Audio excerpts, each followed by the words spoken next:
quite some time. We're upside down in all the important crime metrics, second most violent state in the entire country, 13th worst in human trafficking.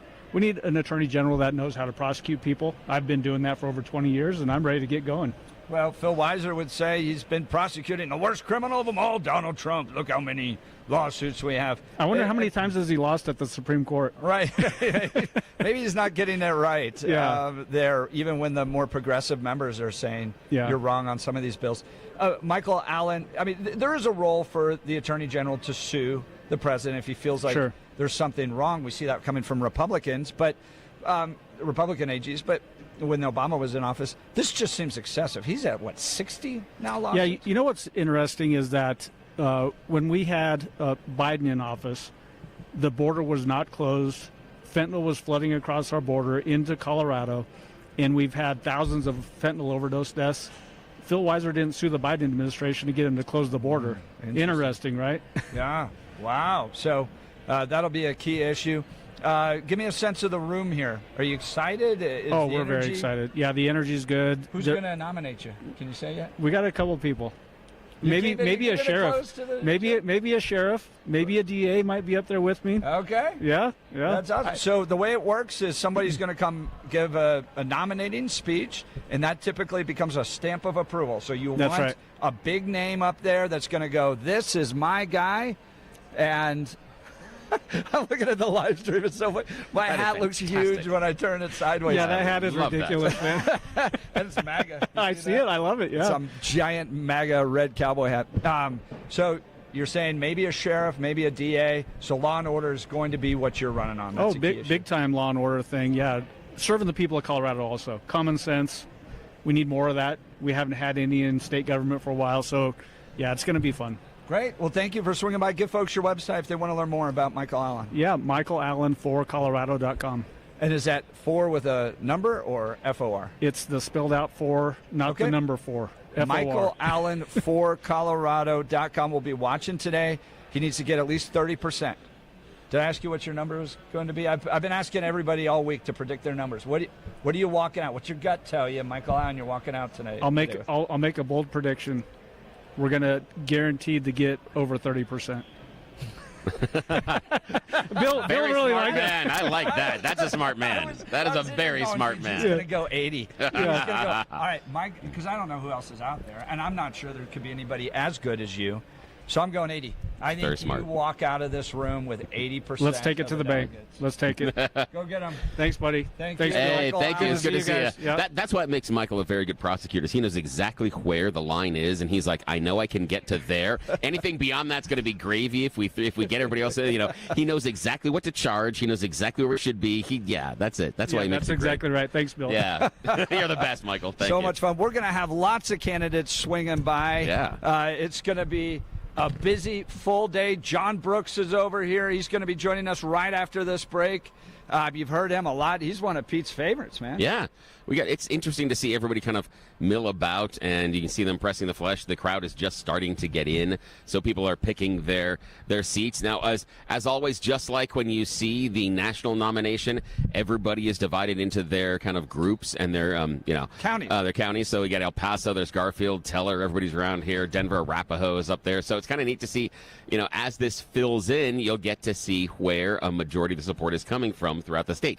So it's kind of like a little informal straw poll that I'm kind of looking forward to as they slowly start to trickle in. Absolutely. We're going to be asking each of these candidates. Now, imagine this, folks. I just want you to imagine this. You have to get at least 1/3 of the room to support you. Yes, you do. So imagine walking out onto stage. At that moment, you have to deliver that speech. Imagine the pressure. All of that is there. We're going to continue covering this all live. Colorado State Assembly, Jeff and Bill Show, 710 KNUS in Denver. And the answer in Colorado Springs will be right back. Your KNUS forecast for this Saturday and this entire weekend is a good one for the metro area in the Rocky Mountain West and High Plains region. Temperatures warmer again, a little bit of some possible spring shower and weak thunderstorm activity, especially this afternoon, this evening. But showers and storms throughout the weekend will not amount to anything, and we'll see highs in the mid-70s, lows middle to upper 40s. 70s again Monday, better chance of a few showers and storms late. Tuesday, trending cooler, increasing rain chances. I'm meteorologist Mark Huer on 710 KNUS.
FM 101.1, The Answer in Colorado Springs. All along the Front Range, this is the Jeff and Bill Show. We get both sides. We're doing a live broadcast here. There's so many politicians walking by, candidates everywhere. We are live at the Colorado State Assembly. We'll be down here live till 1 p.m.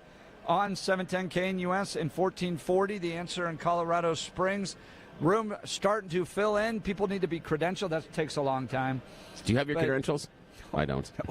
we did the media thing. I'm also not a voter in this thing, too. Yeah. I'm just an observer, so I'm not sure. I walk through with big bags of media equipment. That works a lot. That works very well. Have you seen the YouTube trend where if you just put on a vest, it works. Pretty much get in wherever you want, like a yellow vest. They go to concerts and movies and all that. All right, well, joining us live right here is a candidate for Colorado governor. He's one of Pete's favorites. Yeah. And gosh, Pete's had you on 2-3 times. Yeah, you may end up as a radio sidekick after all. Peter Boyles, he appreciates you. It's all in the voice. That's right. John Brooks is a candidate for governor. He's a businessman. He's been on our program a few times. All right, John, a little bit later, you need to give a speech. It's a big one. It's all, I mean, you're pushing all your chips forward, right? Absolutely. To give this speech preview, what are you going to talk about? We're going to talk about what a new Colorado needs to look like. We're going to talk about not focusing on the past. We're going to talk about what we need to do to make sure we move the state forward. We're going to talk about putting forth candidates that are not controversial, candidates that actually have an opportunity to change the conversation and inspire the rest of the state across party lines. Because once we get past today, assuming those of us that make it past the day, now we're talking to a wider audience, and then in the primary we're talking. And after the primary, we're talking about an even wider audience. And all along the way, we need to make sure that we're able to continue to address things that are going to resonate and inspire across party lines. Okay, so it's time for a new Colorado. That's the theme. Huh? That's the theme. All right, there you go. John Brooks, remind people of your background. You have a fascinating background, everything from first responder, firefighter, to successful international businessman. Yeah, it's my wife always looked at me and said, "What are you going to do when you grow up?" And I just have never had an answer. It depends on what day of the week it is, I suppose. My background, grew up in the state, went to the University of Colorado, spent time as a Air Force reservist, and then the first half of my career as a paramedic, firefighter, and chief of two different organizations. Ran about 10,000-ish or so 911 calls before I left the streets and went up to administration. Worked all in high-volume Denver metro areas. Actually, our district went all the way to the Continental Divide, so a lot of mountain rescue stuff as well. Yeah. A lot of wildland fire experience as well, a lot of incident management experience and so on. But then the last half of my career, the last 25 or so years, has been spent in that international business role, where 6 of us took a company, made it up to 1,000 people, took it all over the world, had offices all over the world, ran 85 countries on my passport, and essentially hundreds of projects worth hundreds of millions of dollars, and I supervised about 300 of them over my time. So. That's that business background. I've raised foreign capital. I've built Colorado workforces. I understand the economy here. But at the same time, I've also been a small business guy. In my spare time, I had 3 restaurants, 2 technology firms, 1 construction company. I had 2 SBA loans paid off in full. I've run the spectrum. Now, John, you're very level-headed. I mean, brilliant, successful. This room right now is not necessarily full of the most level-headed people. Case in point. Glad you said that. I'm wearing a giant red cowboy hat. Yes, you are. We're a little goofy here as Republicans who attend the state assembly. Is this the right room to approach being level-headed with? There's a different level of energy that you got to bring. And so if you walk in here meek and mild, let's see how that goes for you. I'm not thinking it would go that well. Now, walking in that way, talking about this, this is in many ways a wrestling card. You are at the top. You have got the top Rumble match. That's what everybody's paying attention to. You've got top line in the card. There are a number of you that are going to be in the ring that day. Your chance for that 30-second wrestling promo. What makes you different than everybody else that means at the end of the day you're walking out of the ring with that belt? Well, first of all, when it's mud wrestling, I usually do pretty well. All right. Not in slinging it, but just standing up in it. Excellent. So that's John Brooks. John, give folks your website. Yeah, the website is Brooks4COGUV.com. Brooks4 COGUV.com. CoGov. John Brooks. Now, who's going to introduce you? Who's doing the nominating speech? Can you tell us? I can tell you that we have brought with us today business leaders. We've brought with us today naturalized U.S. citizens. We brought with us today people that are not Republican, people that are Republican. We brought a diverse crowd. So the people that will be introducing me, I've got one that's going to be coming in from DIA. The question is, does he make it in time? Oh, yeah. and he'd be one of the ones that will be introducing me. But, if he doesn't make it, have him call in and complain about traffic. Absolutely. Well, I was going to say, jump on Coco. Yeah. Jump on Coco. He'll be here in a week. But for us, it's all about growing Colorado economy. So one of the people introducing me is going to be, he's one of the chief money guys in South Denver. And all right, John, I'm pinning everybody down. What's the number you walk out with today? Enough to pass on. Oh, everybody's well so done. guarded. Very smart. Come on, give me 35. It's the right way to play it. I'm walking out of here with 90%. We're going to be happy to come out of here successful. I want to see speaking of wrestling, I want to see the Macho Man Randy Savage go, nobody can sustain me here. If you want a wrestler that's got a history, bring in Jesse the Body Ventura. Oh, yeah, that's true. That's right. He was a governor. John Brooks, it's been an honor to have you on so frequently. You've been a great guest. It shows, and I hope our listeners hear that you are invested in getting your message out there, connecting with people. Today's a big day. Best of luck to you, sir. Thank you, sir. I appreciate it. This will be great. John Brooks, give him the website one more time. Brooks, the number 4, COGUV.com. All right. Thank you, John. Appreciate it. Appreciate All right. it. Thank you so much. We're going to swap you out. And Joan, come on down. You're the next contestant on The Price is Right. Yes. Yeah, come on over. Yep. We got candidates and lawmakers all lining up. They all want to be on the It's Jeff a and special Bill edition of show. the Jeff and Bill Show. We're broadcasting live down at the Colorado State Assembly in Pueblo, Colorado, filling in for Peter Boyles here on 710 KNUS. Thank you so much for everybody joining us. The crowd is just starting to filter in. They have opened the doors. Long lines went halfway across the CSU Pueblo campus this morning by 7:30 a.m. This is serious. And speaking of one of the people that was out in line early this morning, show friend, Joan from Lakewood joining us. Joan from Lakewood. Hey. Legendary. You're dressed to the nines. Look at that. Yes. She's got her Trump cowboy hat on. Told you this was like prom. I know. That's why I'm like, John's like, I'm going to make a reasonable argument. Yeah. I'm like, really? It's half prom. Yeah, it's like part debate audience? club, part prom, That's the part audience cosplay. This is great. We're like the least reasonable of them. Oh, yeah. We're the wild ones. All right. Joan, give us a sense of the line outside. What did you see out there? My husband is still out there. The line is wrapping around the building. He's in the parking lot.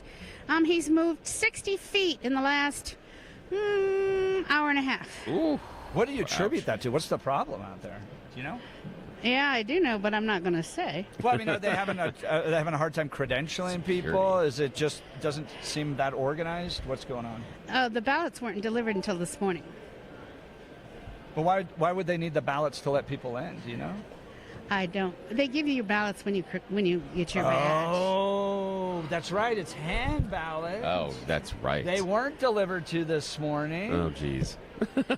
I thought I was going to get That out of here at stinks. 2 in the morning. It might No. be Monday. You're gonna be. I'm gonna have to leave the kit with you to broadcast from here on Monday morning. I'm going home, my friend. Joan, have you picked a governor candidate? Yeah. Do you like one? Yeah, I do like one, but I'm going to talk about my assembly yesterday. Oh, that's yeah, right. okay. Did you make it? Are you now the I candidate am for now Cedar the Region? top line. Nice. Wow. We had a very interesting thing happen. We had a letter come in and was nominated from the floor, a letter. And so You can do that? You can I nominate a didn't letter. think you could, but you know what? Carlson is the parliamentarian. Carlson is the chair. Carlson ran it, and he ran it pretty well because it was out on time. But I'm not That's sure you can good. do that. So who's your opponent? I'm not going to say. She's a good All politician. righty. No, it's so- it's a ghost. I didn't meet him. He wasn't there. Fair enough. So you will have to run a primary, and this is for CU Regent District 7, right? So the way the regents are set up, these are the people that run the University of Colorado, is they're elected by congressional district, and then are there 2 that are statewide? No, there's one large. 1 at large, 1 Because statewide. and that's because we ended up with 8 congressional districts. Oh, so you got to make it odd, and otherwise you have to never make it get odd any or votes. you not get anywhere. So. All right. So give me a sense of today. Are you excited? Does this make you happy to be down here? Yeah. Well, my husband says this. No, Madge, we've not learned anything. Now, Joan from Lakewood, do you have a dark horse candidate? I'm just saying someone that you think will do better than people expect. I'm not saying necessarily a winner. I'm not saying that you're betting on this person winning and coming out of the dark, but someone that you think is going to surprise people based on the percentage they're going to get. Mike Sell? Ooh, Mike Jason surprise. Mixell. Now, He's why? the Tell me sheriff out of why. Delaware County. Yeah, tell me why. Because what's here right now, yesterday, you should have seen the members that attended yesterday. You should have been here yesterday. Yeah. Because We were. I was running around town, but yeah, we were. right. You didn't want to be here now. I was running around. I ran around town yesterday. Hey. I did. I ran around Pueblo. Yeah. So you think Jason Mixell might be the dark horse here? I think he might be a spoiler. Oh, interesting. Interesting. Okay. Well, there's 18 candidates for governor down here today. They're all going to be making speeches. All that we've asked them to swing by. They'll be out here in a second. Victor Marks has got like this giant glass room that oversees the entire thing. That's pretty amazing. He's handing out merch bags. Is he handing out merch bags? Yeah, they're putting out merch Oh, bags. I got to go visit that room. Yeah, no, they're on the seats. There are people, they walked in with 2 tubs full of stuff in their hand on merch bags. Everybody else is doing paper. They got merch bags. This is interesting. Go. All right. I want to see what's in the bag. Well, Joan from Lakewood, glad to have you with us. Yes, Keep us updated throughout the day. Well, I can tell you what happened in CD7 over the opt-out. Would you like to hear that? Sure. Yeah. Give it to us briefly. So there was a motion made that they would censor the 15 people that voted on Thursday night to not opt out. They won't censure them. They will censor them. Oh, they will. So if you voted not to opt out, you're going to get censored by the party? CD7 has recommended that those people who are the leadership of the party, be censorship. And you know what? What does censor mean to you? That's like a slap on the wrist, right? Maybe. Yeah.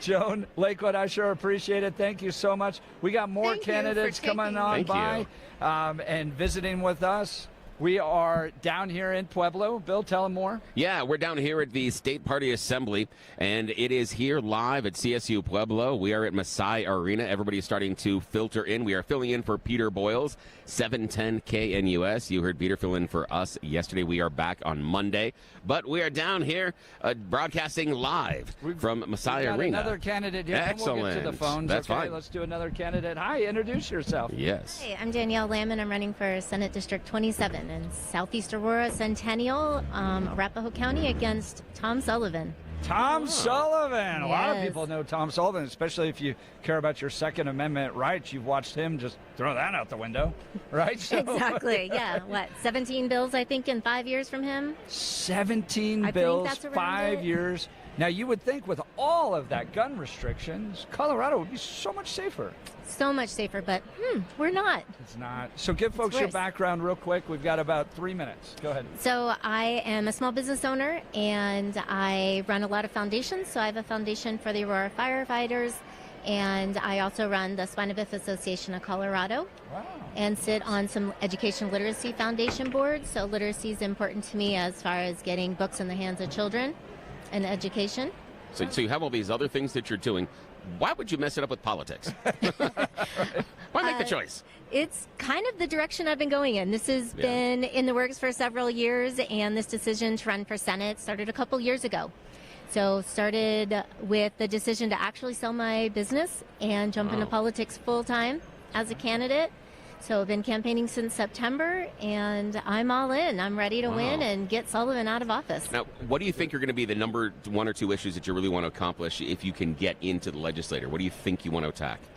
We definitely need to decrease our fees, lower some taxes, and we need some harsher punishment for criminals. Crime is out of control, and there's no consequences, so why deter crime if we're just going to keep letting criminals walk on the streets?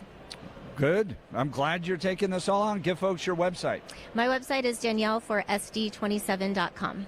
Danielle for FOR SD27.com. How much did Tom win by last election? Do you know? About 7,000-ish votes. All right. That's a big mountain to climb. This is going to be a tough battle, but I feel like things are changing in Colorado. Is that what you feel too? People are frustrated? Absolutely. People are frustrated. When I've gone out, I'm already walking neighborhoods, knocking on doors, and the constituents in our district are wanting change. They want to feel like they are protected and they're being heard. Sullivan's one issue, and he doesn't care about anybody else. He calls all his constituents trash, and I don't feel like that's the way that it is in our area. He's actually said that, like at committee meetings or something? Trash? Yes. Yeah, he actually called last year all of his constituents trash, and he doesn't care what they have to say. He's just about his gun bills. And then he started a session on testimony for the IRPA expansion, letting people know that he's not mentally stable and should not be in the Capitol. They should do a No Kings rally in Tom Sullivan's district, because I feel like only a king can be like, trash, get out of my way. That's exactly it. Wow. Oh, my goodness. Well, Danielle, thank you for running. Thank you for taking time to visit with us. Thank you. Best of luck in the race. Thank you. I appreciate it. All right, Billy and I live down here in Pueblo. This is the Peter Boyle Show. We're broadcasting on 710 KNUS. If you want to go to our website, jeffandbillshow.com, jeffandbillshow.com, it'll take you right there. You can listen to it. We'll be down here until 1 p.m., Bill. Yeah, we will. And they may not even start by then. No, and you were going to be stuck here afterwards. I'm going to say, because I like this rodeo, man. This is something wild. All right, we will continue. Feel free to join the conversation. Give us a call, 303-696-1971. This is the Peter Boyle Show, 710 KNUS. We'll be right back.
Show. It is Saturday, special edition, hanging out with Jeff and Bill. Pierre filled in for us yesterday.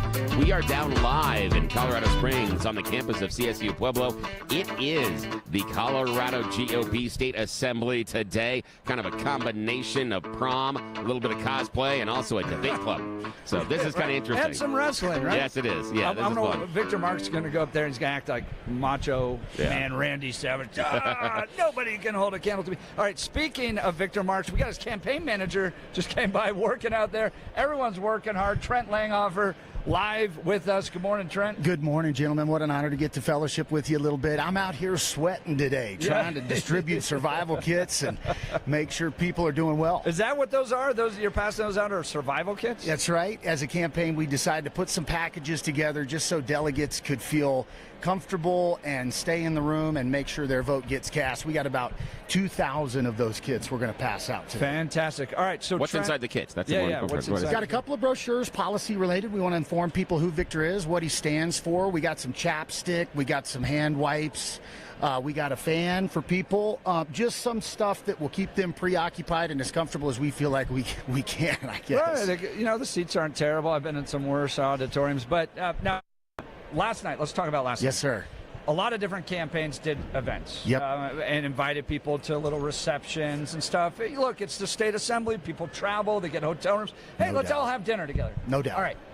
I saw the pictures from your event. I was with Turning Point last night, but I saw the pictures from your event. Whoa. Tell me about that. Jeff, Bill, it was phenomenal. The atmosphere was electric. Let me just say the brew house here in Pueblo was such a fantastic venue. The people were so hospitable. The fire marshal should plug his ears right now. You guys were outside. I bet that capacity was. You guys were way outside. You had people like out on the street, like looking to see. Yep. I mean, when you think of like pictures of like when Abraham Lincoln would come to town, right? Wow. And people are like clamoring before social media to see who was there. That's what it reminded me of. It was just a huge turnout. So you come in to this with a tremendous amount of energy.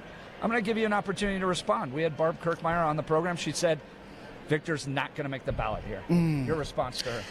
We appreciate Barb. We're thankful for the work that she's done. And just so your listeners are aware, our campaign really values the work other candidates have done, the people who have been in the trenches for many years, every single delegate. I believe and we feel confident we got half the delegates today. We're going to be on that ballot in June. Yep, or 50% or more. What do you attribute that to?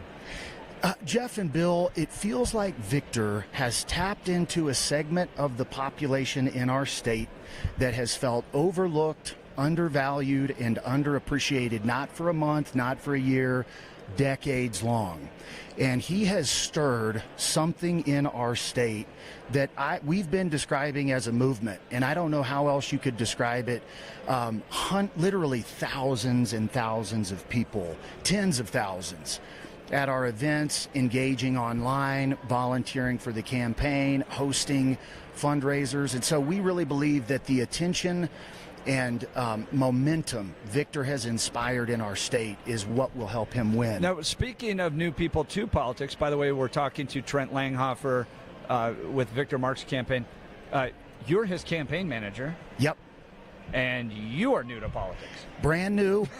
Let me tell you the story about campaign manager. I have a PhD. I'm a university professor, chairman of the board of the largest homeless shelter in El Paso County. I've been in executive leadership for decades. When Victor announced, I said, brother, I would love to help you lead the team. The team has evolved past the point of even my expertise. Yeah. I've kind of transitioned into an advisor role. Gotcha. Because of the degree of leadership acumen that's required at this point. So it really is a testimony to where things are at, that a guy with a PhD, decades of leadership experience, even has to evolve into a different role so that we can have the right people really leading this thing forward. And let me just mention this. It is my first foray into politics. What inspired me about Victor is his love for the people of Colorado, his conservative values, and his leadership experience. I wanted somebody that wasn't a politician, that had real-world, crisis-level intervention, leadership acumen, and Victor overwhelmingly is the candidate for me. All right, I'm going to tell you a story I haven't told anybody. You guys ready? This has to do with Victor Marks. So I meet Victor for the first time, Charlie Kirk event. Wow. And I'd only heard of his name, didn't know. So I'm impressed with the guy behind the stage. We're talking a little bit. I'm like, wow. So I go down and visit with you and Victor. He invites me down. We get to spend some time together. I call what I would consider the most seasoned political guys in Colorado after that. Wow. Okay? So I go, look, what do you make of this guy? Like, let's just do brass tacks. We've all won elections. We've all lost elections. Here's what they said. And I think everybody who just heard you would affirm this. This one guy goes, I'm not going to tell you who it is, but he goes, they're all green, but they're loyal as hell. Well said. And I was like, all right, that means a lot. Like, that means a lot. Like, you're going to go into this to inspire loyalty, right? That's exactly you right. got to have character, got to have integrity, got to have experience. Do you think Scott Bottoms gets on the ballot? It's going to be close. I've done the math. If 50 to 56% of the vote goes to Victor, the other field splits potentially 45. I think Mike Sell's done a great job. Sorry, I'm going to interrupt Absolutely. right now because Trisha Calabrese just walked in. Well, not who I expected to see down here today. I mean, so can we get you on air in a second? We'd love to have you on. So Trisha Calabrese, right? I've got a Calabrese. She challenged Lauren Boebert. The Democrat that challenged Lauren Boebert in the last election just walked in. Well, are we seeing a party switch? No? Maybe. Okay. All right. Well, we'd love to talk with you. So there's a lot to talk about. Great. Well, welcome. Thank you. We're very welcoming here. We'll get you on the Republican side. Don't worry. Definitely. All right, Trisha Cal. Sorry, it's a rodeo. People this are is walking wild. by. It's been so crazy, man. It's been fun. This is your first one? First one. Yeah. I think there were 4,000 people lined up outside by 8 a.m. And they'll still be lined out outside at 8 p.m. Right. At the rate, it feels like you're probably right. It's going to be late. This is a rodeo. Buckle up for a long day. And to show just how wild it was, I did not expect to see Lauren Boebert's Democratic opponent walk in. No. So, and she withdrew. We were talking about the air the other day. And I got some of the inside information behind the scenes about that. So we'll see if we can get Trisha Calabrese on. Hey, Trent, it's a big day for you guys. Best of luck. It's a big one. Now, if you don't get 30%, can you still get on with the ballot? We can. Yep. Okay. We can petition on. We really felt like petitioning on and winning the state assembly would position us as the front runner. We expect that to happen. We appreciate all the prayers and support from all of your listeners. We're excited to see what plays out today. Yeah, so I think it's a smart way to go. In either case, you're out in front of King Soopers or you're talking with other people that aren't going to be in this room. This is a unique group. These are people like me who eat, breathe, and sleep politics, and we wear goofy red hats when we get together and have a ton of fun. And as Billy said, it's a little bit of cosplay. So this is a unique group, but when you go collect signatures, you're actually talking to people that have things like taking their kids to soccer on a Saturday. Can't be down here. That's right. I think both strategies are great. Tell us what this big glass room is. We got a big glass room. That's kind of our watchtower room. It's our primary think tank room. We're sort of managing our efforts here at the State Assembly on that room. And, let me just tell your listeners something. One of the things that's been so inspiring are all the people who have not understood the Colorado political system that have gotten involved. And man, anybody can get involved. And it does feel kind of cosplayish at times, feels like a little bit of a soap opera. This is a great way to make a difference. You guys do such a great job of publicizing this stuff. Thank you guys so much for your effort. Looking forward to seeing you guys later today. It's been a great campaign to work with. You guys have been very accessible. I want to thank you for that, Trent. You've done a wonderful job. It's a big day for you. Can you preview real quick? We got about 30 seconds. Yep. Who's going to nominate him? Do we? You guys? Look, if I had to guess, I'd say it's some military hero that's big on the inner circle. You guys can fill in those gaps, right? That's awesome, Trent Langhofer. Thanks, gentlemen. Thank you very so much, You brother. bet, guys. All right, we will continue here. My goodness, we're seeing friends from all around the state joining us in Pueblo as Jeff and Bill are doing a live broadcast on the Peter Boyle Show, 710 KNUS. Yeah, we are down live on the campus of CSU Pueblo. We are doing the Colorado State Assembly. Things are just beginning to get rolling. People are beginning to trickle in. A long line, taking a while to get people inside. We've got everybody going around, filling out the merch tables and sitting down, putting down signs at every seat. We're going to give you the sights and sounds as everybody fills in, and eventually the speeches start.